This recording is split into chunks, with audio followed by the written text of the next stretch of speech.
Hello everyone, this is week 18 Memory Verse Challenge 2023. Taste and See Part 4. If we understand the biblical principle of a day for a year, there are few people who have briefly tasted the sleep of death and life on earth. They are now tasting and seeing life as God intended, in perfection, while they enjoy the sights of eternity's bliss. They have been made whole. And Enoch walked with God, and he was not, for God took him. Genesis 5:24. Hebrews 11:5.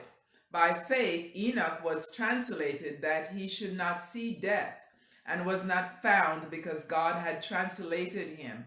For before his translation he had this testimony that he pleased God.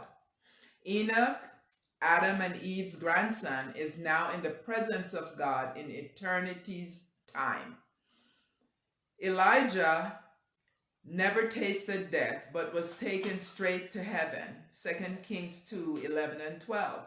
And it came to pass, as they still went on and talked, that behold, there appeared a chariot of fire and horses of fire, and parted them asunder. And Elijah went up by a whirlwind into heaven. And Elisha saw it, and he cried, my father, the chariot of Israel, and the horsemen thereof. And he saw him no more. Moses saw the earthly promised land, but tasted it not. Because of his lack of faith at the waters of Meribah Kadesh, he disobeyed God and struck the rock rather than speak to it as God had instructed. Therefore, Moses was not permitted to physically enter the promised land.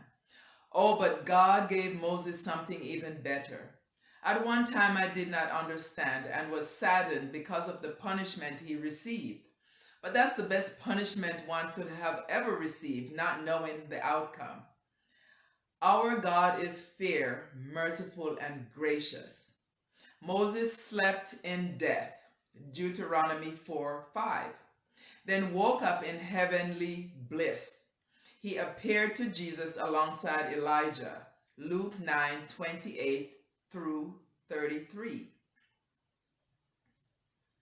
Sadly, but fortunately for sinners like you and me, there's the reverse. Jesus existed in eternity's bliss when his life was disrupted by sin. He was in a perfect world with his Father. He tasted the wages of our sin, which was death. He tasted the condemnation of his own words because he is the Word. He is the Creator because he was there at creation, and he was punished for the sins of his creation. Imagine that.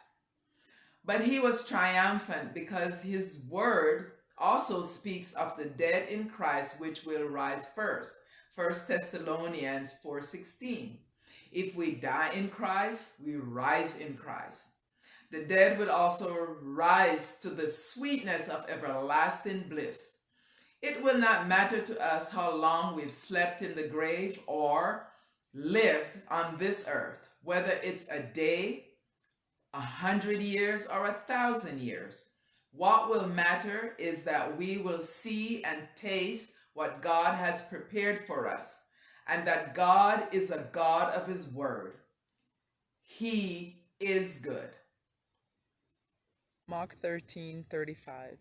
Watch ye therefore, for ye know not when the master of the house cometh, at even, or at midnight, or at the cock crowing, or in the morning.